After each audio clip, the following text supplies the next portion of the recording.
ಆರವರೆಗೆ ಕೃತಜ್ಞತೆಗಳು. ಈಗ ಸನ್ಮಾನ್ಯ professor H Sheshagiri Rao ಅವರು.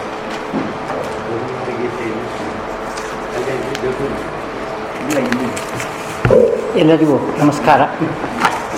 ಈ ರಚನೆ ಹೆಸರು ಕವನ. ಮನಸ್ಸಿನ ಅಂಗಳದಿ ಭಾವದ ಗಿಡಗಂಟಿ, ಕಾಲಿಡಲು ತಾವಿಲ್ಲ ಬರೀ ಮುಳ್ಳು ಕಂಟಿ, ನಡುವೆ ನಳ ನಡೆಸುವ ಒಂದು ಹೂವು ಅರಳಿದರೆ ಅದೇ ಕವನ.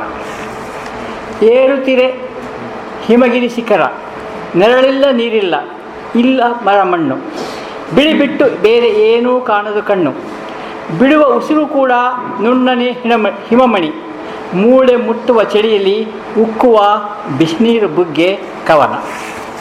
ಮೇಲೆ ಧಗಧಗಿಸುವ ಭಾನು, ಜ್ವರವೇರಿರುವ ಭೂಮಿ, ಕಣ್ಣೋಟ ಹರಿವರಿಗೆ ಮರಳೇ ಮರಳು, ನಡುವೆ ಖಜ್ಜೂರದ ನೆರಳು, ಒಸರುವ ಸಿಹಿ ನೀರ ಹೊರತೆ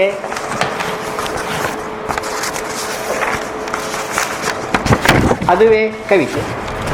ಹೊರಗೆ ವಾಹನ ಮೈಕುಗಳ ಭರಾಟೆ, ಮನೆಯಲ್ಲಿ ರೇಡಿಯೋ ಟಿವಿ ಮಕ್ಕಳ ಗಲಾಟೆ, ಕಿವಿಗಾಗಬಹುದು ತೂತು ಎನ್ನುವಾಗ ಕೇಳುವ ಇನಿಯಳ ಪಿಸುಮಾತೆ ಕವಿತೆ.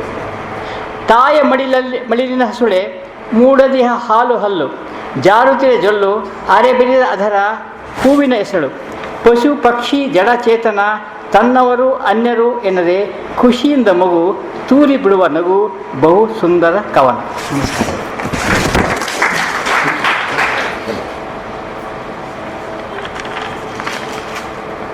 ಶೇಷಗಿರಿರಾವ್ ಸರ್ ಅವರಿಗೆ ಪ್ರತಿಷ್ಠಾನದ ವತಿಯಿಂದ ಕೃತಜ್ಞತೆಗಳು. ಈಗ